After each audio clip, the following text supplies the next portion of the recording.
로마서 7장 24절, 25절, 8장 1절에서 2절입니다. 제가 보겠습니다. 오라 나는 곤고한 사람이로다. 이 사망의 몸에서 누가 나를 건져내랴. 우리 주 예수 그리스도로 말미암아 하나님께 감사하리로다. 그런즉 내 자신이 마음으로는 하나님의 법을, 육신으로는 죄의 법을 숨기노라. 그러므로 이제 그리스도 예수 안에 있는 자에게는 결코 정죄함이 없나니 이는 그리스도 예수 안에 있는 생명의 성령의 법이 저와 사망의 법에서 너를 해방하였습니다. 아멘. 말씀 제목은 은혜의 지배 아래 있는 신자입니다. 은혜의 지배 아래 있는 신자입니다. 우리가 지금 읽은 그 본문의 로마서 7장 24절 오호라 나는 곤고한 사람이로다 라는 이 말씀에 대한 해석은 크게 두 가지로 볼 수 있습니다. 하나는 사도 바울이 다메섹에서 예수님을 만나죠. 그 만났을 때에 그가 오라 나는 곤고한 사람이로다 라는 고백을 했다고 이제 해석하는 게 하나가 있고요. 또 하나의 해석은 뭐냐면 사도 바울이 이제 하나님의 사도가 되어지고 그 사도로서의 그 삶을 산 과정 속에서 곤고한 상태에 빠진 그런 고백이다라고 하는 해석 이 두 가지를 합니다. 그래서 중요한 것은 뭐냐면 우리 신앙생활하면서 은혜의 지배 아래에 있는가 아니면 죄의 지배 아래에 있는가. 많은 사람들이 신앙생활 할 때 초창기 처음 우리 예수님을 믿고 중생이 체험하면 그때 있는 것 중 가장 그 두드러진 특징이 뭐냐면 죄에 대하여 아주 민감하게 반응합니다. 다시 말하면 자기가 죄 지은 것에 대해서 하나님 앞에 막 회개하는 거야. 주님 이제 용서해 주십시오. 내 마음으로 누군가 미워한 것도 하나님 앞에 용서해 달라고 기도하고 내가 그토록 미워했던 사람을 주님의 은혜 가운데 막 용서하는 나를 보게 돼요. 그 이유는 뭐냐면 하나님의 은혜가 우리를 그렇게 역사하기 때문에 그렇습니다. 그러다가 신앙생활 하면서 이제 오랫동안 예수를 믿는데 오랫동안 예수님을 믿다 보면 이제 미워하는 사람이 많아지는 겁니다. 불쌍한 게 불행한 거는 뭐냐면 교회 안에서 그런 일들이 벌어집니다. 너무나 많은 교회가 그렇죠. 그래서 혹자는 우스갯소리로 이렇게 말하는 분들도 있어요. 고집쟁이 목사가 중심으로 하는 교회, 그리고 마카파 장로가 있는 교회. 그러니까 대한민국에는 두 교회밖에 없다. 고집쟁이 목사가 이끄는 교회, 그 다음에 마카파식 장로가 이끄는 교회가 있다. 그렇게 막 하긴 하죠. 어느 그 교회인데 그 교회에 신임 목사님이 오셨어요. 글을 읽어보니까 오셨는데 쭉 보니까 교회 건축하고 이제 서류를 보다가 이상한 점을 발견했어요. 그게 그 교회 장로님이 5억 2천만 원의 건축원금을 유용한 거예요. 그래서 그 문제를 삼았더니 이제 목사님이 설교하러 강단성에 강단에 올라 설교하니까 그따위 설교를 하고 있냐 하면서 막 욕을 하면서 20-30분 동안 막 방해하고 난리를 친 거야. 그 재정부 장로가. 그 재정부 장로가 돈을 빼먹었거든요. 그리고 재정부 장로의 편에 서 있는 이제 집사들이 목사님을 막 공격을 한 겁니다. 얼마 되지 않는 목사님들 힘이 없어요. 부임해 간 목사님들. 그래서 저희 형도 부임해 갔을 때 5년 동안 거의 한 3년에서 5년 동안은 색깔을 보이지 않았어요. 만약에 저도 그렇다면 저도 색깔을 안 보여요. 왜 그러냐면 만약에 색깔을 보이면 거기에서 부딪혀서 이제 교회가 쪼개지거나 문제가 생기게 돼요. 그래서 그런 경우가 있죠. 근데 이 목사님이 딱 보니까 이게 아니거든요. 건축원금 5억 2천만 원이 적은 돈이 아니죠. 그래서 이제 사회에 고발을 한 겁니다. 고발했더니 아니나 다를까 횡령을 하는 거죠. 이 장로가 그 건축원인가 뭔가 사업하는 사람, 4억 원도 돈을 쓴 거야. 그 돈. 그리고 사업을 변제를 했다고 하는데 그럼에도 불구하고 자신의 잘못한 없다는 식으로 이제 막 하는 거죠. 그 장로님도 처음 예수를 만났을 때에 하나님의 은혜가 가득했을 겁니다. 어느 날인가 예수를 믿었더니 싫어지는 거예요.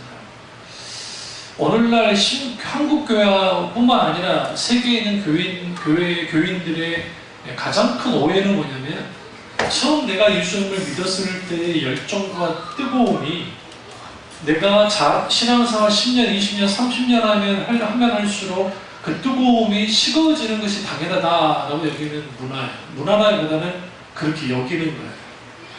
처음 은혜 받았을 때는 뜨겁지만 이제는 좀 객관화되고 좀 더 이제 뭔가 원숙해지면 그냥 뜨겁지 않게 된다는 거예요.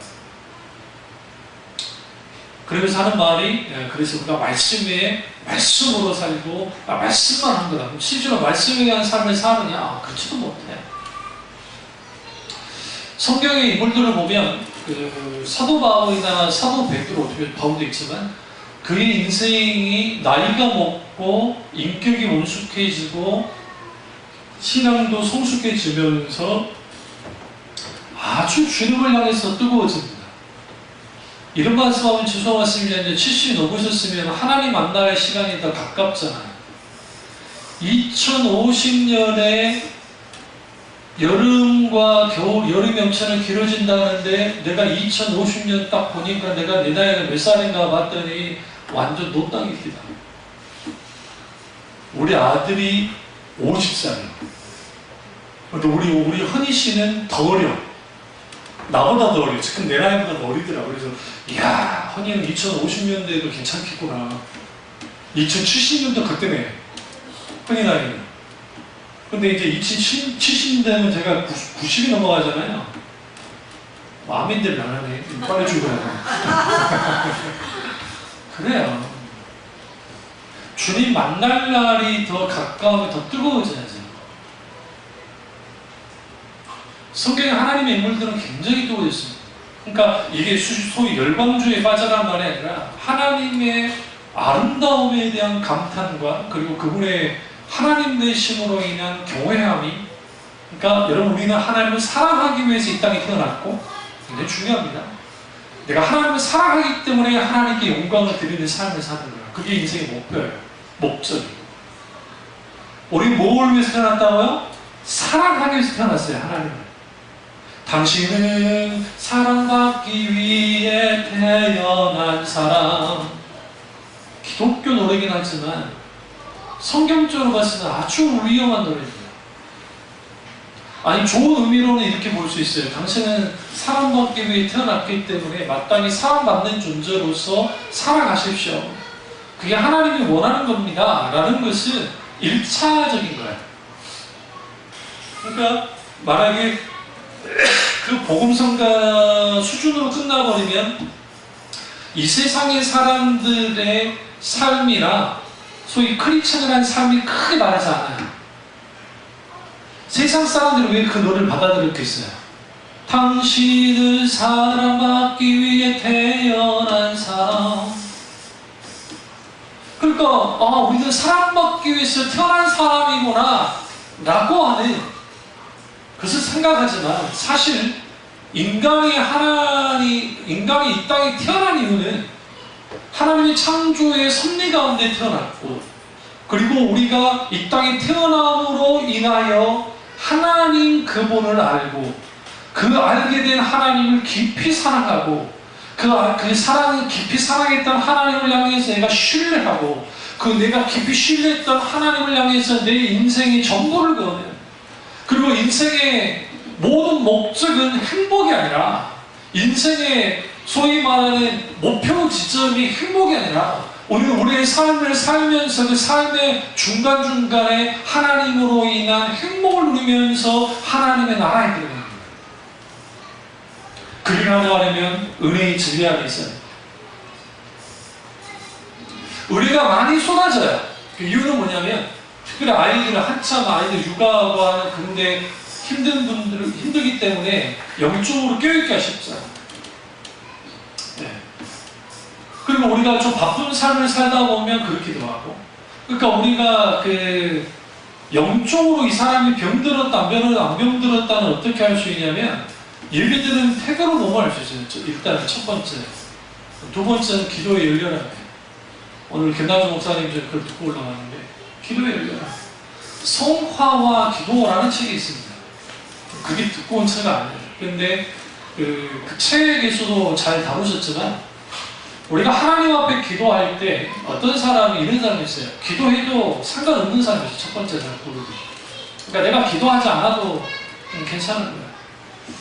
그 다음에 두 번째는 기도할 만한 환경이 있으면 그때 가서 조금 기도하는 사람이 있어요. 그러니까 우리가 공예배 때 뭘 살짝 기도할 때 기도하는 거죠. 두 번째. 세 번째는 이제 기도를 하긴 해요. 근데 내가 하고 싶을 때만 해. 그러니까 내가 평상시 기도하지 않아도 되는데 기도하고 싶을 때는 이제 그때 기도하는 거야. 그나마 일주일의 삶 속에서. 이런 사람들도 영적으로 아주 그러니까 하나님 은혜 안에 있지 못합니다. 그리고 이제 기도는 열렬하게 해요. 그러니까 심지어는 기도뿐만 아니라 개인 기도 시간도 갖고 심지어는 철학 기도를 해요. 하긴 하는데 문제는 뭐냐면 그 기도 속에서 뭐가 없냐면 하나님 앞에 기도할 때 그 기도 속에 뭐가 가르쳐야 되냐면 기도를 하면 할수록 내 생각과 내 뜻이 적어지기 시작하고 하나님의 생각과 하나님의 뜻이 많아지기 시작해요. 깊이 주님을 뜨겁게 사랑하게 돼요. 거기로부터 주어지는 하나님의 크신 은혜와 공급함이 있어요. 그게 하나님의 은혜의 지배 아래 있다고 해요. 이거는 신학적인 그 의미로서 말하면 하나님의 은혜의 현재적인 통치 아래에 들어가요. 그러니까 하나님의 은혜의 지배 아래 있다는 것은 결국 하나님의 현재적인 통치, 어떤 통치? 은혜의 통치 아래 있는 거예요. 우리가 오라 권고한 사람이로 할 때 모든 사람은 권고할 수 있어요. 정의당의 노은이 자살에 돌아가셨는데 이게 서글픈 일이죠. 그러나 그게 짓눌렀던 게 뭐냐? 기독교적인 시선으로 봤을 때에 그리고 인간적인 세상의 눈으로 봤을 때 그런 다른 국회의원들보다는 그분이 훨씬 낫잖아요. 그런데 우리는 분명히 알아야 돼요. 하나님 앞에 우리는 선한 게 없어요. 어떠한 선함도 없어요. 내 힘과 내 자원으로 살아갈 수 있는 그런 능력도 없어요. 그렇기 때문에 우리에게 필요한 건 뭐냐면 지금 나를 붙드시고 나와 함께 하신 하나님이 중요해요. 내가 지금 오라 권고한 사람이로다. 내가 이 권고함도 중요해요. 힘들어 죽겠어요. 마음 아프고 죽겠어요. 자식한테도 말 못하겠고 부모한테도 말 못하겠고 내가 혼자만 끙끙 앓는 그런 게 있단 말이죠. 이 본문에서 사도 바울이 말합니다. 오라 권고한 사람이로다. 이 사망의 그늘에서 누가 나를 건져내랴. 이 사망이 뭡니까? 내가 죽음 앞에 선 것 같은 그러한 영적인 선택 가운데 있다는 거예요. 내가 짓눌려 있다는 거죠. 25절에 아주 위대한 말씀입니다. 로마서 7장 25절. 우리 주 예수 그리스도로 말미암아, 여기서 집중해야 할 게 주 예수 그리스도. 우리가 성경을 읽다 보면 그리스도 예수 그리스도 주 그렇게 표현할 때가 있어요. 의도적으로 사도 바울이나 성경 전사들이 예수 그리스도의 신명칭을 말할 때 어느 부분에는 주 예수 그리스도, 어느 부분에는 예수 그리스도 주, 혹은 그리스도 예수, 아니면 어디는 주, 아니면 어디는 그리스도, 어디에는 예수라고 하는데 여기서는 의도적으로 주 예수 그리스도. 뭐가 앞에 있어요? 주 퀴리오스. 이 퀴리오스라는 단어는 구약의 히브리어로 아도나이, 하나님이라는 뜻이에요. 이 뜻은 두 가지를 갖고 있어요. 하나는 주님이라는 뜻이 있고, 말 그대로 주님이라는 뜻이 있고, 하나님이라는 뜻이 있고, 또 하나는 주인이라는 뜻이 있어요. 여기서 우리 주 예수 그리스도로 뭐하나? 말미암아가 굉장히 중요한 거예요. 예수 그리스도로 인하여 어떻게 된다는 거예요? 하나님께 감사하리로다. 우리가 공고함 속에 있는데, 고통 가운데 있는데, 근데 오늘 내 이 감사함이 누구로부터 나오는 거예요? 주 예수 그리스도로 말미암아 감사하게 된다는 거예요. 5절에도 말씀드렸지만 이 또한 지나가리라 라고 하는 식의 기독신앙은 없다고요. 그런데 왜 소위 말하는 기독교 신자라고 하는 사람들이 세상에서 말하는 그 논리를 가지고 나가느냐? 그 이유는 뭐냐면 깊이 고난에 대해서, 고통에 대해서 깊이 사유한 적이 없는 거예요. 제가 어렸을 때 신앙생활 할 때 권고했던 게 뭐냐면 전도사님이나 목사님들이 채워주지 못한 게 있었어요. 그건 뭐냐면 인간의 근본적인 인생의 이유부터 시작해서 내가 왜 구원받았으면 무엇이며 내가 어떻게 살아야 되며 후에만 나는 누구이고 어떻게 살아야 되며 하나님이 누구냐면 도대체 예수 그리스도 그분이 누구시며 예수 하나님이 누구시며 성령님이 누구시냐는 거예요 도대체. 누구보다 제가 성경 교리를 공부를 했고 그 어린 나이에 루이스 볼코프의 조직신앙을 읽기 시작했고 헌금함을 배웠고 학생 때 고등학교 때 이 정도라고 한다면 열정이 대단한 사람이에요. 책을 읽었어요. 그럼에도 불구하고 아직 어린 나이기도 하지만 인간의 근본적인 질문을 던졌다. 조엘 비키 신부님이 성공의 신부님이세요. 그분이 책 가운데 인생의 의문에 대한 글들이 있습니다. 거기에 대표적인 게 인생이란 무엇인가, 인간은 무엇인가. 근데 그런 책들을 읽으라면 사람들이 그런 책들을 읽지 못해요. 왜 읽지 못하냐면 단 한 번도 그것을 젊은 시절에 그렇게 읽어보지 못하니까 깊이 생각하지 못했어요. 내가. 여러분 나이 들으면 노세 젊어서 노세 묻지마 건강하시죠? 알아요 몰라요? 요즘도 있어요 없어요? 있어요. 이거 뭐냐? 있어요. 있는데 이걸 잘 사람들이 잡지 않아서 그러는데 고속버스마다 그거 아니면 고속버스 사람들이 지금은 더워서 없지만 가을이나 봄 되시면 할머니 할아버지들 차량으로 고속도로 운행할 때 뭐하고 계세요? 노세 늙어지면 못 나가니 그러면 나이가 들어가지고 그게 된 겁니까 원래 그 사람이? 우리 그렇게 생각하죠. 나이가 들어서 그랬나봐. 아니에요. 젊은 날에 단 한 번도 자기 인생에 대해서 깊이 사유한 적이 없는 거예요. 신학적인 사유를. 그러니까 나이는 먹었는데 이제는 가진 돈도 적어지고 즐거울 일도 별로 없고 그러니까 아주 말초적인 1차원적인 즐거움을 추구해요. 그러다 보니까 뭐가 잘 들려요? 뽕짝이에요. 제가 뽕짝을 무시하자는 게 아니라 음정박자 무시해도 다 알아듣고 여러분 막장 드라마의 파워가 뭡니까? 내가 10회를 안 봤는데도 11회 봐도 이해가 돼.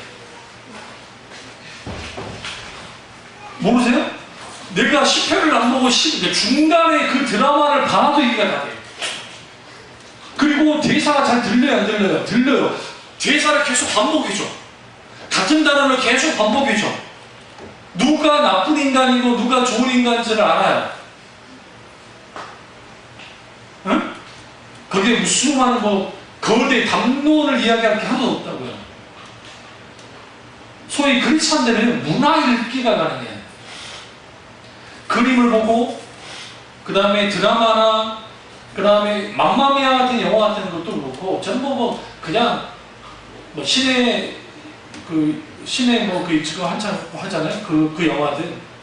근데 그런 걸 볼 때에 본 것까지 제가 뭐라 하지 않는데 그것에 대한 기본적인 뭘 갖고 있어야 되냐면 분별력이 필요해요. 맘마미아는 68 혁명과 관계 있어요.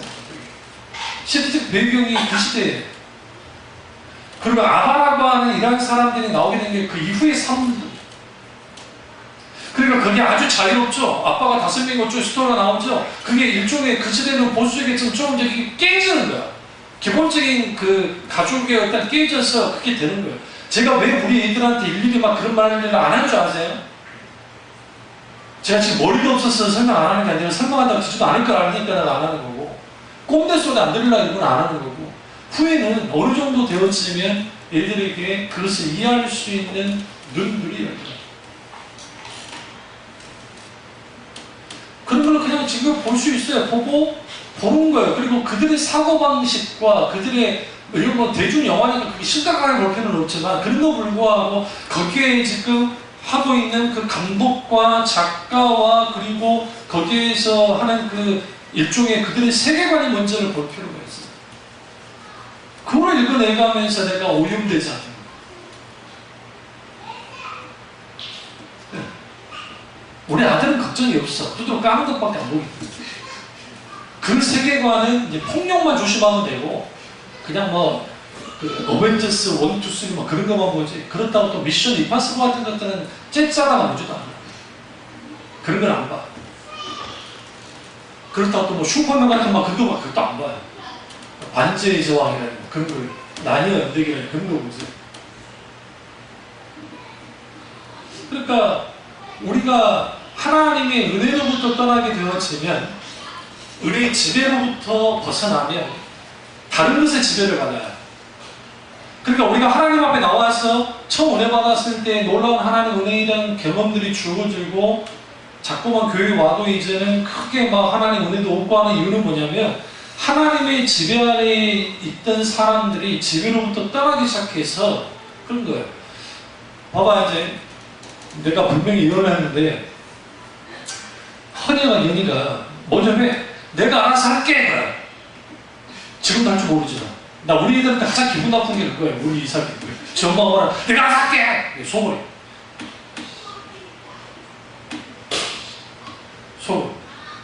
근데 나도 찔려. 우리 엄마한테 나도 그랬거든. 우리 어머니 뭐라고 아이씨 걱정하지 마. 걱정하지 마. 응? 내가 알아서 한다니까. 여기는 이미 조짐이 왔을걸? 아무 말도 안 하죠. 가장 빈정상해. 그래, 내가, 치사 빤스. 속은 치사 빤스라고. 내가 알아서 할게라는 말이, 엄마, 그거 필요 없어. 엄마 말 필요 없어. 그렇게 들을 때 있어요. 그때는 이제, 뭐예요? 늙었다는 증거예요. 파이터 엄마들은 때를 잡아버리죠. 네가 뭘 알아서 해! 그러는 거죠. 우리가 하나님 앞에 신앙생활 할 때에 하나님 앞에 내가 알아서 할게요. 알아서 한다니까. 정말. 이게 어떤 면에서는 커나갈 때에 이제 한 독립인격으로서 이제 부모의 통제로부터 부모의 어떤 그로부터 벗어나는 당연한 거이긴 한데, 근데 우리가 하나님 앞에까지 그러는 사람들이 너무나 많다는 거예요.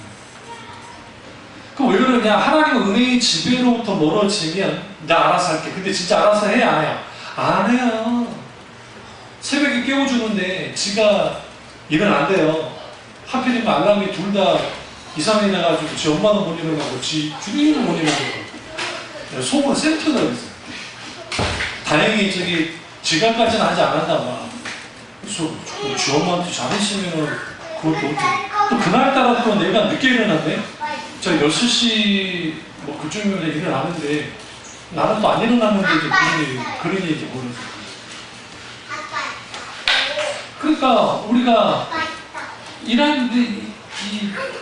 하나님 앞에 내가 알아서 할게요. 하나님의 지배로부터 벗어나는 거, 그리고 하나님과 충돌한 일이 많아지는 거, 그거는 뭐냐면 내가 이제 내 인생의 주도권을 내가 잡고 내가 인생을 살아가겠다는 거예요. 그러니까 하나님의 은혜로부터 멀어지면 죄의 지배력이 커지고, 그 죄의 지배력이 커지면 죄가 하는 일이 뭐예요? 하나님과 우리를 단절시켜줘. 죄가 하나님과 우리 관계를 단절시키거든요. 그러니까 하나님과 우리와의 관계를 단절시켜요. 단절시켜요. 그러니까 우리 아들이 정신을 차리려면 결혼했는데 하나도 안 챙겨주는 여자를 만나야 돼요. 그러면 아이고 우리 엄마가 최고였구나. 그래 우리 엄마가 최고였어. 엄마가 밥들 챙겨주고 있는데 세상에. 우리 김한주 목사님이 설교 강하는데 그 말 진짜 내가 진짜 손뼉을 쳤는데, 우리 민준이 교육 잘 시켜라. 우리 아들도 마찬가지지만 외동딸에 엄마 아빠가 애주중지하면서 받들어 키운 여자의 그게 아무리 잘 나가고 예쁘고 소위 말해 그 겉으로 드러난 성격이 좋아도 절대로 결혼시키면 안 된다는 거예요. 진짜. 왠 줄 아세요? 지 남편도 떠받들어 줄 줄 알아요. 네? 김태희도 3일이면 끝나. 얼굴 보는 거. 아무리 미인이었지. 실제로. 그러니까 오히려 그거예요. 엄마가 잘 챙겨주지도 않는 딸, 에? 좀 버려진 듯한, 버려지지 않는 듯한 그런 삶을 살았던 며느리가 제일 좋대요. 왜? 그 며느리들은 자기가 챙길 줄도 알고 자기가 했으니까 그렇게 해준다는 거야. 남자 청년들 믿으라고 그런 여자들이랑 결혼하는 거야. 얘들이 아멘이 없어. 이왕이면 예뻐야 돼요. 공주 같은 스타일이에요. 여러분, 헐리우드의 그 유명한 그 아름다운 그 아리따운 여자 배우들이 왜 이혼을 뭐 2번, 3번, 막 4번 합니까? 떠받드는 삶을 살다 보니까 다 떠받들어 줄 줄 알았는데 그 떠받들어 주지 않거든요. 그것도 한계가 있지. 일리는지. 그러니까 거기에서 그런 일이 벌어지죠. 마찬가지로 우리가 하나님과 우리 사이의 관계도 마찬가지예요. 우리가 은혜의 지배 안에 있게 되어지면 내가 하나님의 통찰에 있는 것이 너무너무 좋은 거예요. 실제로. 그래서 그 하나님과의 관계 속에서 하나님 안에 있는 놀라운 자유를 누리면서 사는 것이 얼마나 기쁨이고 얼마나 정말 소중한 것인지는 아는데, 은혜로부터 떨어져, 그러니까 은혜의 지배로부터 벗어나기 시작하면 주인 지배력이 커지니까 우리 속에 있는 아담의 타락한 본성이 기질이 커져요. 그러다 보면 이것이 뭘 가져가게 나가냐면 하나님이 주신 은혜와 하나님이 주신 놀라우신 어떤 역사하심보다는 세상이 주는 즐거움과 기쁨이 더 좋은 거예요. 그러니까 자꾸만 무슨 일이 벌어지냐면 하나님 은혜의 지배로부터 벗어나면 계속 하나님과 우리 사이에 멀어지는 거예요. 그 멀어지면 결국은 멀어지면 멀어질수록 우리는 하나님의 은혜로부터 뭐예요?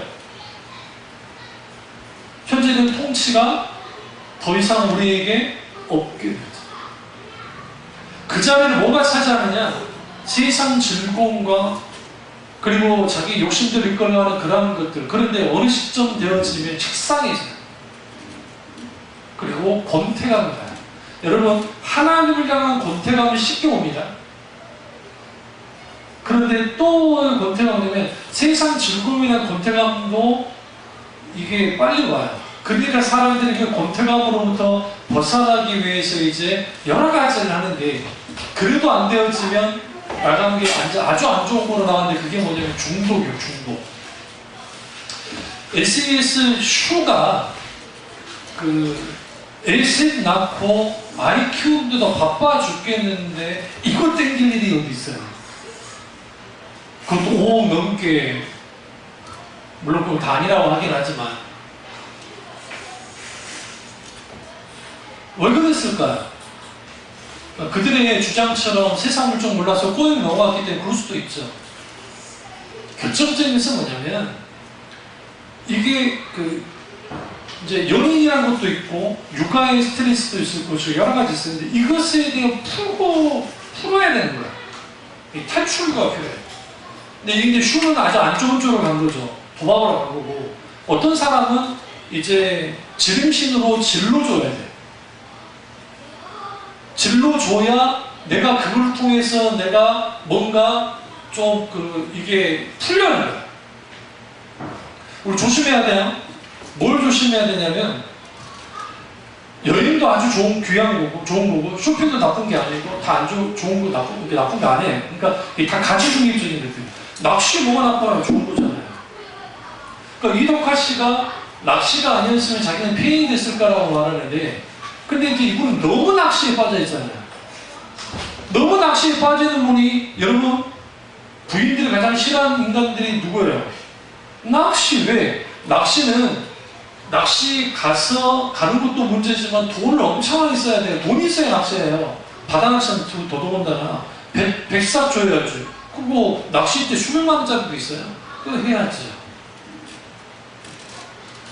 그럼 그것이 내 그냥 취미 속에서 그냥 간간히 내가 할 수 있는 거면 그건 나쁘지 않아요. 내가 컨트롤할 수 있으면 상관없어요. 그러니까 지금은 저도 마찬가지예요. 내가 컨트롤할 수는 괜찮아요. 제가 저는 이제 뭐 자동차가 없으니까 부득이하게 나는 버스라든지 지하철을 타잖아요. 이제 저는 이제 아예 스마트폰을 안 봐요. 눈도 안 좋고 하니까 뭐 보지도 않을 뿐더러 안 보려고 그러고 그래요. 특히 누가 연락하거나 하지 않는 이상은 이제 안 보는데 검색도 안 하고. 근데 그 하다 보면 다 있는데 어떤 아줌마 둘 봤어. 멀쩡하게 저기 정장을 입었는데 이제 출근하는 거야. 그런데 고스톱하고 있더라고. 그래서 그 사람 왔다 갔다 하는데 고스톱을 하고 있어. 아니 그럼 자기네 재미나는 거겠죠. 스트레스를 날리려고. 출근 시간에 스트레스를 날리려고. 근데 그걸 안 하면 내가 기쁨이 없어. 중독이야. 하나님의 은혜의 지배로부터 벗어나면 모든 인간은 하나님의 은혜가 아니면 살아갈 수가 없는데 그걸 대체하는 것들이 있게 되어요. 그래서 이제 대표적인 게임 중독이라든지 게임 중독이라든지 아니면 스마트폰 중독이라든지 아니면 이제 기타 등등 여러. 근데 그 중에 가장 파워가 있는 게 마약이에요. 마약 같은 경우에는 헤로인 같은 그런 거를 맞으면 꼭 내가 한 거 같잖아요. 이제 그냥 이론은 아는 거예요. 근데 하면 그 기쁨이 100배 이상. 그러니까 프로포폴은 하수예요. 프로포폴은 자잖아요. 헷갈랑 해가지고 그냥 막 정신이 몽롱하지만, 그러니까 그 반 정신 빠진 것처럼 되지만 이게 비몽사몽이지만 헤로인 같은 경우는 비몽사몽이 아니고 환각이에요. 환각. 이게 거의 100배 이상의 파워가 있어요. 이런 거 한 5번 맞으면 중독돼요. 딱 5번이에요. 5번. 그럼 이제 이거 약물 치료나 강약을 치료하지 않으면 안 돼요. 그럼 보세요. 하나님을 떠난 서구 사회가 후구 사회를 지배하는 게 뭐야? 마약이에요. 여러분 아이들을 아주 크게 타락시키려면 어릴 때 지금 우리 예수만 할 때 유학 보는데 미국으로 보내는 거예요. 알아서 마약하십니다. 왜? 널렸거든. 그렇게 강력하게 집행을 해도 마약이 널렸거든요. 그러니까 미국에서 LA라든지 샌프란시스코 아니면 서부 지역에 사는 그 지역에 있는 애들이 우리나라로 오면 그 애들은 마약에 많이 노출된 애들이기 때문에 그 지역이 강하거든요. 동성애가 강하지만 거기에 또 라스베가스라든지 그런데 도박도 있고 향락 산업에 마약을 말할 것도 없어요. 그러니까 그게 어릴 때부터 많이 노출되어 있기 때문에 쉽게 근데 왜 못 끊어요? 일단 중독이 돼서도 그렇지만 또 하나는 뭐냐면 그게 있어야 기뻐요. 즐거워요. 사도 바울이 곤고함 속에 있을 때 우리 주 예수 그리스도로 말미암아 감사하리로다. 이게 이제 주 예수 그리스도로 말미암아 우리 속에 있는 외로움, 때로는 두려움, 불안함, 고통, 고난, 역경, 아니면 내 속에 있는 우리 인생의 주교표로 사는 과정 속에서 있게 되어서는 그때 만나는 그런 성장통들이 있어요. 30살은 30살의 성장통, 30통이 있고, 40은 40통이 있고, 15는 50통이 있고, 60은 60통이 있고, 70은 70통이 있고, 80은 80통이 있고, 90은 90통이 있단 말이에요. 그 성장통을 앓을 때에 앓은 그 과정 속에서 우리 주 예수 그리스도 말미암아 감사함이 일어나지 않으면 우리가 아주 첫 빠져 넘어지는 거야. 왜 우리가 하나님 은혜의 지배 아래 있어야 되느냐? 그 하나님의 은혜의 지배 아래 있지 못하면 우리는 이 곤고함 속에 벗어날 길이 없어요. 그러니까 아줌마들이 떼지어 다니면서 뭐 먹으러 다니고 개 해가지고 개 모임 해가지고 그걸로 뭐 하고 하면서 하는 거예요. 네. 특별히 초등학교 들어가보세요. 초등학교 학부모 모임하고 하잖아요. 좀 시간 엄마들이 모여가지고 하는 게 뭐냐? 건전하신 분들은 그나마 커피숍 가가지고 그냥 커피 마시고 이런 이야기 나누면서 애들 교육에 대해서 이야기하고 그거 건전하지. 근데 이제 요즘 젊은 엄마들은 기본적으로 뭐예요? 맥주 마셔요. 가볍게 해갖고 이게 맥주가 술이야, 음료수지 이러면서 거기서 마시면서 막 그러거든. 자기들이 정복을 한다는 사람은 그렇게 해요. 근데 그게 예수 믿는 사람을 껴봐요.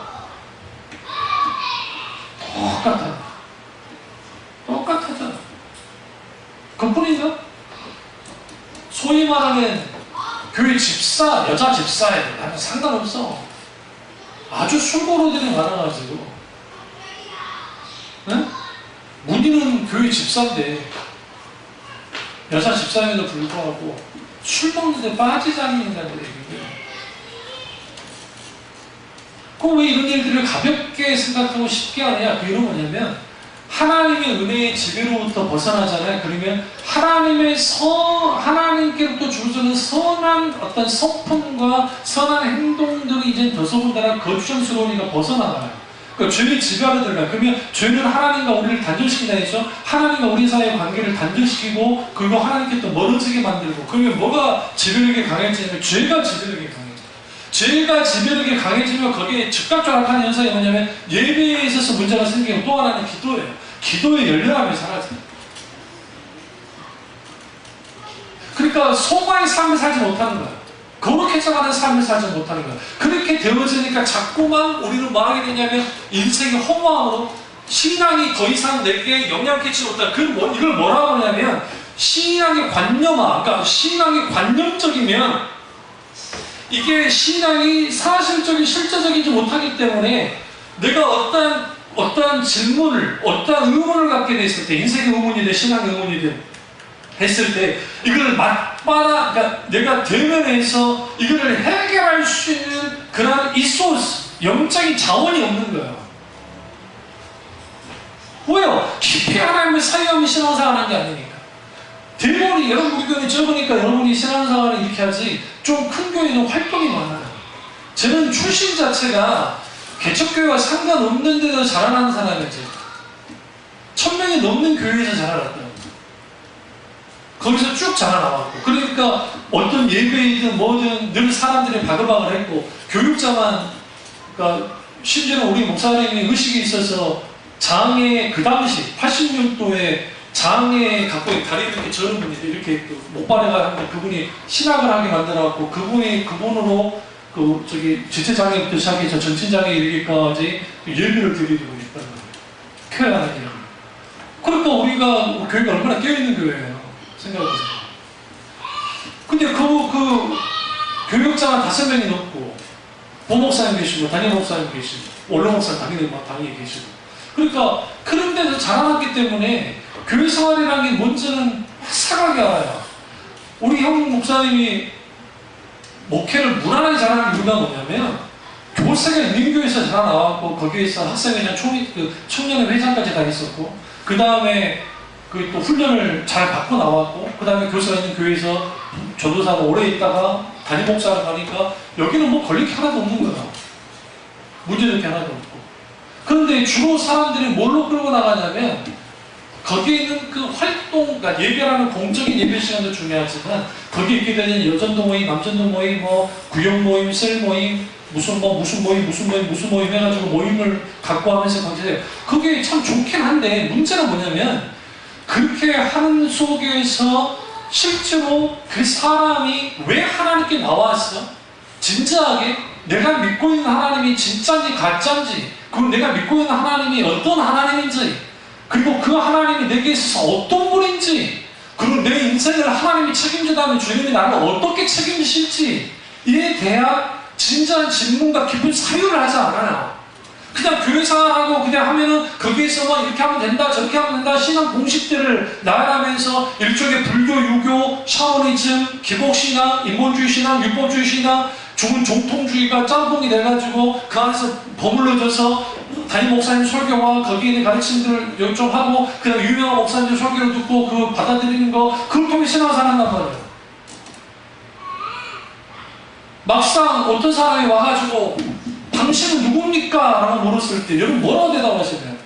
나는 안성욱입니다 라고 하는 게 정답입니까? 아니라고. 예수님이 인자를 누구라 하더냐라는 그 물음에는 아주 깊은 심한 의미가 있어요. 이후에 이것은 예수님의 제자들도 스스로에게 던져야 될 질문이었어요. 예수님이 실제로 나를 누구라 하느냐라고 했을 때 어떤 사람은 엘리야요, 예레미야요, 어떤 사람은 세례 요한이라 합니다. 어떤 사람은 당신이 그리스도라고 합니다. 그럼 너희는 나를 누구라 하니? 주는 그리스도시요 살아계신 하나님의 아들입니다. 이게 굉장히 중요합니다. 어떤 사람이 하나님은 이런 분이다, 저런 분이다, 저런 분이라고 말합니다. 그 정작 주님 우리가 물어보는 거예요. 너는 나를 누구라 하느냐? 너는 나를 누구라고 믿고 있느냐? 그 질문을 했을 때 우리는 뭐 해야 되냐? 은혜의 지배 안에 있는 사람들은 성령의 충만함 가운데 성령의 인도를 따라서 성령의 조명의 역사 속에서 인격자신 하나님에 대한 그분을 사실적으로 실적으로 경험하여 알기 때문에 그 하나님이 어떤 분인지에 대해서 분명히 말하게 돼 있어요.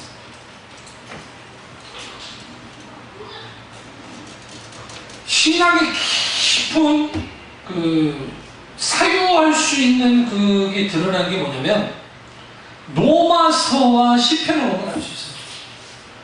로마서는 우리 편에서 하나님을 경험하고 고백하는 거예요. 근데 그것으로만은 부족해요. 로마서를 왜 여러분 읽기 힘든 줄 아세요? 차라리 시편은 좀 괜찮은 게 주 여호와는 광대하시도다.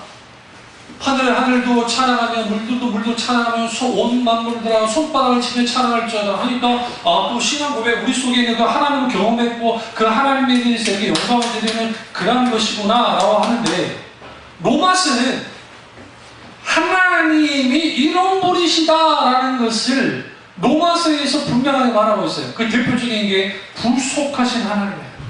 로마서의 전체적인 게 하나님의 비밀의 경륜 속에서 숨겨진 하나님의 계획과 의도 속에서 하나님의 섭리 가운데 하나님의 백성을 이끄시고 그렇게 하나님이 어떻게 구원하셨는지 그 구원하신 하나님과 그 구원하신 하나님 이후에 제 이름을 통해서 어떻게 주님이 뭐 하실 것, 구원을 완성하실 것에 대한 난예 already라고 하는 하나님 나라의 실질적인 임한과 그리고 완성에 대한 글들이 로마서에 쭉 드러나고 있어요. 그러면 그 말씀을 읽기 시작할 때에 그 내가 알고 있는 하나님이 어떤 하나님이냐? 지적인 사유가 없으면, 지성이 없으면 이거는 이해할 수가 없는 거예요. 그냥 큐티 뚝 해가지고 그 말씀 하나 한 구절 가지고 막 은혜가 받았다. 필요하다니까요? 무시하지 않는 게 아니라니까요? 근데 그 속에서 깊은 말씀의 깊은 하나님의 놀라운 은혜 가운데 들어갈 수가 없어요. 우리 진리의 재발견이 불가능하단 말이에요. 그러시죠. 교수들 중에 제가 여러 교수님들을 만났었는데 남의 논문이라든지 막 그거를 잠깐 쓰셔가지고 연구하셔가지고 교수가 되신 분과 스스로 정말 깊이 연구해서 그러니까 정말 이런 말씀 가운데 해서 한 그분들의 글들을 보면요 완전히 솔직히 그러니까 정보 전달은 정말 그런 분들이 잘해요. 막 여러 논문들을 해가지고 하는 그 전문 교수님들이 정보 전달을 참 잘해요. 그래서 배울 때는 참 편해요. 그런데 이제 정보도 많이 받고 했는데 다 배우고 나면 이게 뭐지? 한 분이 이런 거니까 이런 거구나. 왜 다 수업 논문도 쓰고 발표도 하고 그 다음에 리포트도 쓰고 그 다음에 시험도 보니까 뭐 그럴 수 있어요. 대학원도. 그런데 그분만의 그 소위 말하는 그 분야를 개척하신 분들은 달라요. 제가 강의 듣다가 은혜 받은 적도 있어요. 딱딱한 대학원 강의가 여러분 결코 은혜 받을 만한 자리가 아닌데 그렇다고 교수님이 은혜 받게 해주는 것도 아니고 다 단어, 언어, 다 그게 신학적 용어, 영어는 뭐 반 이상 쓰고 계속 그 쓰는데도 불구하고 제가 거기서 충격을 받은 적이 있어요. 왜 충격받았냐면 어떻게 하나님 하셨길래 저 교수님은 하나님이 저렇게까지 비춰주셨어요. 제가 김단주 목사님을 아주 사랑하는 것 중에 하나가 뭐냐면 그분이 끝없는 연구 열정이에요. 그분이 쓰신 글들은 내가 다 봤는데 거의 다 봤는데 책들 나는 신학 공부 이렇게 했다만 못 봤어요. 왜? 너무 비싸가지고 책이 5만 원이 넘는 게 많아요. 2018년도에 책이 하나 더 나와 안 나와. 일단 안 팔려. 비싸서. 또 안 팔리는 이유는 어려우니까 안 팔아요. 나는 어렵지는 않은데 너무 비싸. 그래서 알라딘을 계속 보고 있어요. 누군가가 그 책을 내놓게 됩니다. 실제 내놓긴 했더라고요. 근데 가격차이 별로 안 나서 내가 안 샀는데. 그러니까 물론 이제 때가 되면 사겠죠. 사긴 사길 텐데, 그렇게 하신 분들이 어떤 차이를 갖고 있냐면, 소위 말하는 학문과 삶이 같이 가는 거예요. 제가 존경하는 교수님들이 그런 거예요. 그러니까 아무리 막 정말 독특하게 잘 가르치는 분들이 많아요. 잘하시는 분들이 있어요. 근데 우리가 삶이 무난하지 않는 분들에 있어서는 가망이 없어요, 사실. 신앙도 마찬가지입니다. 하나님의 은혜의 집 안에 있으면서 삶이 하나님의 은혜의 영향을 받으면서 그 하나님과 함께 사는 삶을 살아감 속에서 신앙의 어마어마한 유산들을 누리는 거예요. 이 신앙의 세계 안에서. 그리고 이것이 단순히 기독교 신앙이라는 한 부분만 있는 것이 아니라 그것이 예술의 세계, 문학의 세계, 혹은 기타 등등 여러 가지 볼 수 있는 거예요. 제가 어렸을 때 가장 좋은 경험이 뭐였냐면, 저는 틈만 나면 혼자 산에 올라가서, 친구들랑 놀 때 놀지만 혼자 올라가서 쭉 거닐어보는 거예요. 뭐 하느냐?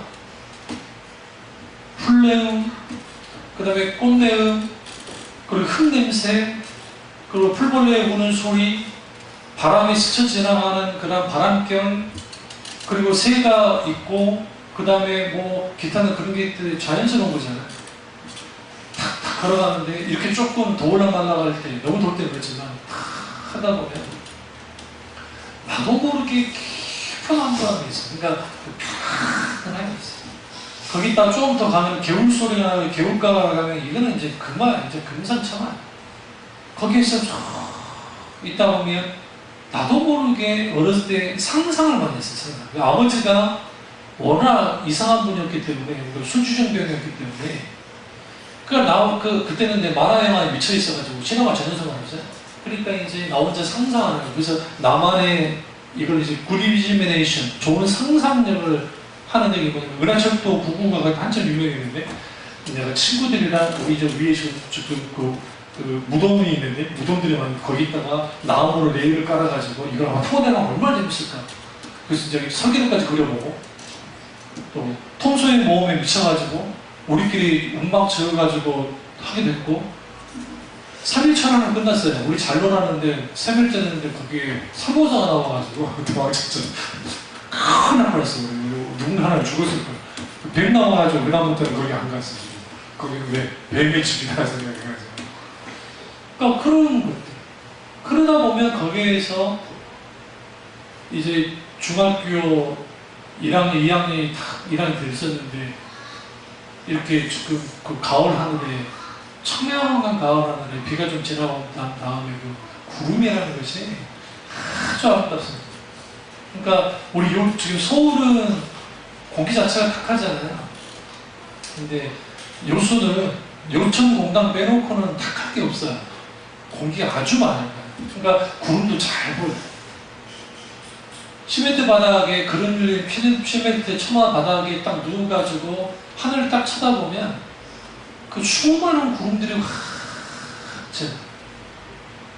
그 어린 아이가 그걸 보고 있는 거예요. 엄마 때리는 아버지, 술주정기 아버지 밑에 그런 아들이 있는 거예요. 우리 형하고 저하고 굉장히 기질이 다릅니다. 그러고 있어. 그리고 보고 있다가 미친놈처럼 그게 좋은 거예요. 그게. 그러니까 툭하면 산에 가고, 바다를 별로 좋아하지 않았어요. 친구들이랑 놀 때만 바다 가서 수영하고 그랬지 그렇게 좋아하지 않았고, 산으로 들르고 크고 다니고. 그러다가 하나님의 은혜를 받고 난 다음에, 그러니까 종착의 체험을 하고 난 다음에, 이제는 그 산이나 들판이 여기 기도처가 됐어요. 기도 장소가 됐어요. 아무도 없는 곳에 하나님의 방언 은혜까지 주셨는데,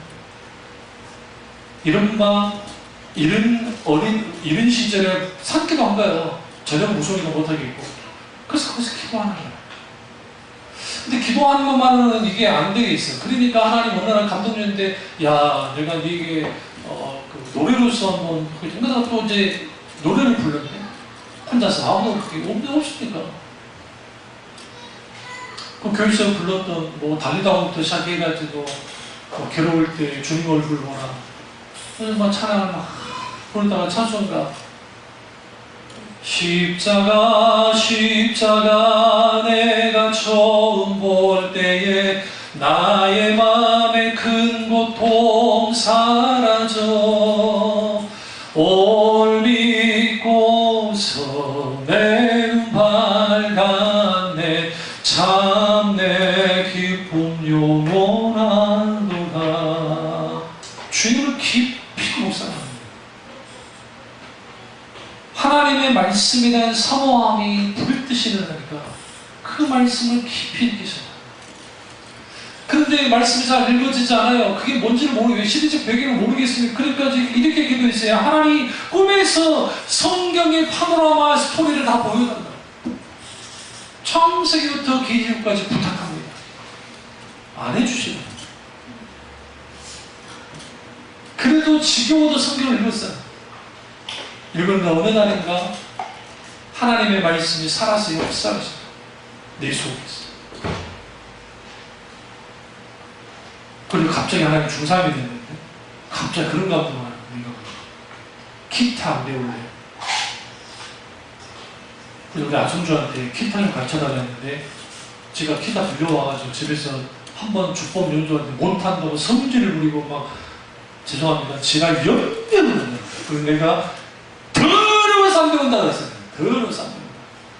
그래서 근데 하나님이 이제 하기를 원하시는 감동이 있으니 그래서 뭐 있느냐 피크 살 돈도 없으니까 박스 같은 거 하나 잘라가지고 이걸 기타예요. 기타 우리 흔히가 되고 기타 여기서 축복 좀 주는 거 축복 형들 하는 거 봤으니까 든든 닫다 든든 닫다 든든 닫다 든든 이것만.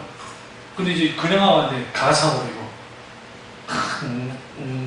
이거 이 축복 좀 주는 코드도 잘 하나 모르는 거야. 그걸 응원하는 안성주가 봤더니 감동을 했어요. 내가 가르쳐주겠다. 더러워서 하는 거였어. 그러니까 이제 어떻게 저기 중고 하나를 어디 주고 왔어. 거의 망가지기 이고 직전에 기타를 쥐가면 따기가 차라 그래가지고 이제 그걸로 내가 막 힘들어. 줄도 맞출지도 모르는 내가. 형이 맞춰주면 그걸 했다가 안 되는 거야. 그러니까 또 시끄럽다고 또 막 뭐라는 거야. 그러니까 이제 더러워서 줄부터 맞춘다는 데서 이제 미라의 솔실이 개방을 해가지고 줄 맞추는 연습을 했어요. 거짓말처럼 맞췄어요.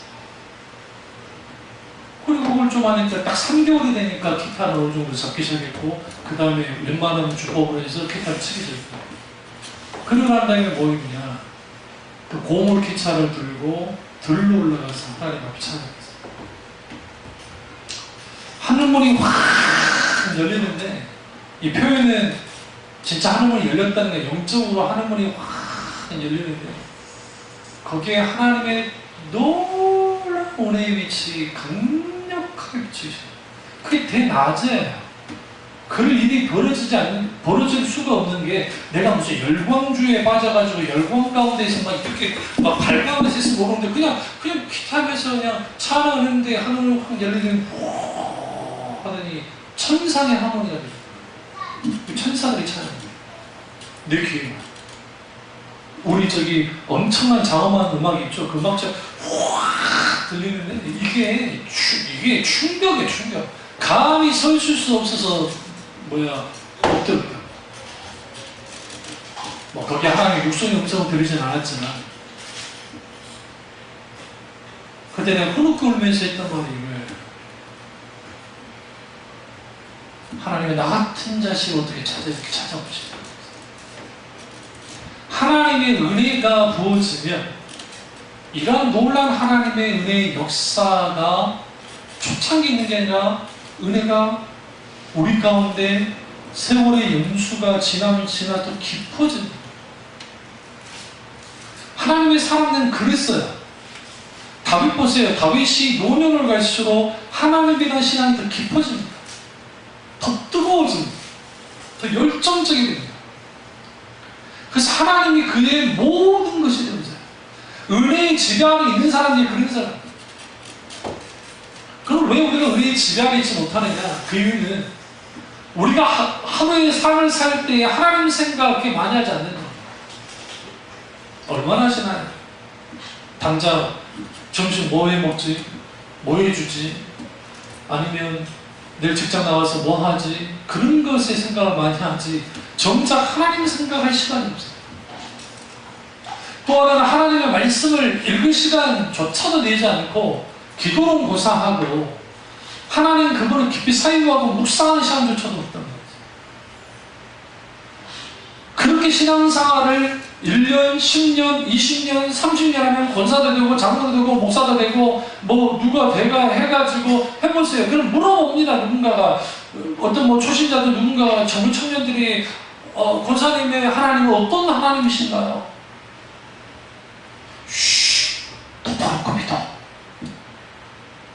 한국교회 이랬다고 쉬, 똑바로 설명한다고 할 수 있는 게 아니야. 여러분의 자녀들이 엄마가 믿는 하나님이 살아계시다고 하는데 도대체 하나님이 어떤 거야? 여러분 대답해 줄 수 있나요? 그럼 이렇게 말하죠. 목사님께 물어봐라. 얼마나 여러분 편, 난 물어볼 사람이 없네. 우리 애들이 나한테 난 물어볼 사람이 없어. 내 멘토들 목사님한테 물어봐라는 거예요? 그것을 깊이 대답해 줄 수 있어요. 이 말씀을 끝내겠습니다. 총교도들이 16세기, 17세기 총교도들의 농부들은 그 시대도 그렇지만 농부는 아주 비참하게 살았습니다. 그 시대에. 근데 그 농부들이 그 자기 집에 농사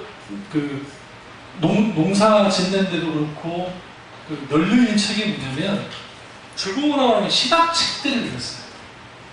자, 그 사람은 그분의 책의 이름을 내가 까먹었는데 칼빈 이후에, 그러니까 칼빈 선생님 이후에 개혁신학을 아주 교육하고 조직적으로 잘 쓴 그 아주 신학책, 두꺼운 책이 있습니다. 그런 책들을 농부들이 읽는다. 누가 읽었다고요? 농부. 평범한 농부들이 그런 책을 읽었습니다. 그러면 청교도의 신앙이라는 게 어느 정도 깊이를 갖고 있냐면 오늘날의 웬만한 우리 지금 MDB 석사기를 한 우리 그 후배들이나 목사들보다 때로는 어떤 부분에서는 더 높은 차원의 신학적인 사유를 했던 겁니다. 그들의 신앙, 그 하나님을 향한 고백이 어마어마한 그 문서가 있는데, 그건 뭐 제가 볼 수 있는 능력은 안 되니까. 김학영 목사님이 그 원서를 보다가 깜짝 놀랐대요. 어떻게 평신도 입에서 이렇게 나와?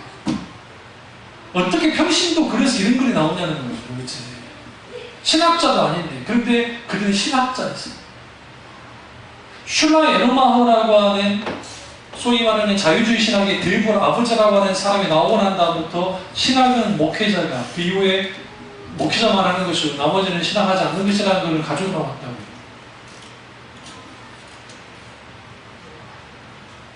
그러니까 깊이 우리가 신앙생활 할 때에 깊이 사유하면서 신앙생활 하지 않아요. 사탄이 무서워할까요? 안 무서워요. 수만 명이 모여요, 얘들은, 교회가. 근데 그 사람들이 주일날 딱 한 번 나와가지고, 그것도 설교 한 30분짜리, 35분짜리, 혹은 40분짜리 설교 듣고, 헌금하고, 저거로 회개하고 가요. 그 신앙을 1000년 만년 해보세요. 신앙이 잘할까요? 절대로 잘하지 않아요. 잘하면 그건 기적인 거예요. 이 부분을, 그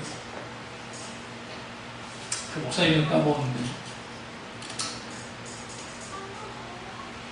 빌 하이그리스 목사님이 그 교회가 한 2만 명이 넘게 모이는 교회인데, 개척부터 시작해서 개척 멤버가 많이 있어요. 그러니까 여러분, 개척 member가 교회가 성장했고 수십 년이 지났는데도 있는 교회는 복 받은 교회예요. 그러니까 이 교회는 크게 분란이 없이 건강하게 잘 자라는 교회인 거예요. 원래 이 교회의 가장 큰 문제는 이제 소위 말하는 구도자 일가라는 게 문제가 되긴 하지만, 또 그 연금 예배 문제가 되긴 하지만, 그래서 이분이 빌 하이그리스 목사님이 2007년인가 8년인가 그때 설문조사를 했어요. 무료로 다 설문조사인데 그 대신 교인들에게 정말 사심 없이 분명하게 다 성문에 동참해 주십시오 하고 한 다음에 이제 교구 목사님들은 교육자를 풀어가지고 나눠줘서 성문조사를 다 가지고 갔다.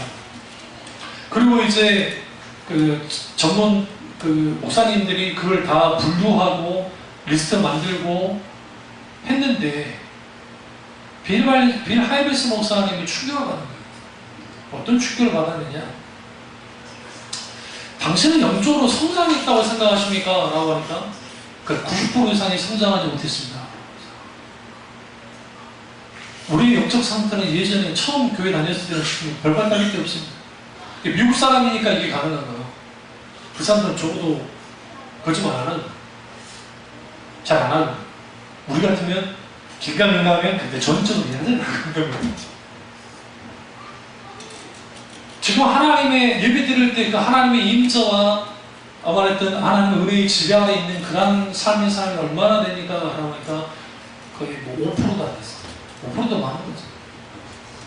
근데 당신들은 어떻게 저렇게 가능했습니까? 라고 이제 따라 만났어요. 그래서 가서 물었어요. 물었더니 저희 신앙은 교회 와서 신앙생활 하는 거 다 똑같습니다. 다른 점이 있다고 한다면 저는 삶 속에서 하나님과의 친밀한 교제, 다시 말 하나님 말씀을 보고 아주 이게 단순한 거예요. 기도하고 말씀을 보고 하나님과 친밀한 교제를 나누고 하나님 은혜 안에 있다는 은혜의 수단 안에 있으려고 몸부림친다.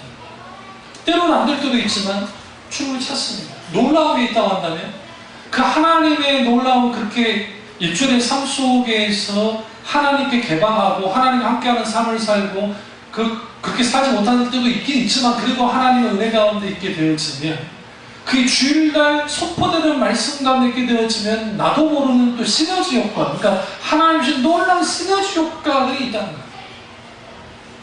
그게 강력한 자양분으로 나오게 선순환하는 거예요. 하면서 또 일상의 삶 속에서 하나님 말씀을 묵상하고 하나님과 친밀한 교제를 나누고 은혜 가운데 있는 것들, 그럴 때 어느 날인가 하나님의 그러니까 죄의 지배 아래 있는 것보다 하나님의 은혜의 지배 아래 있는 것이 자연스러워져요.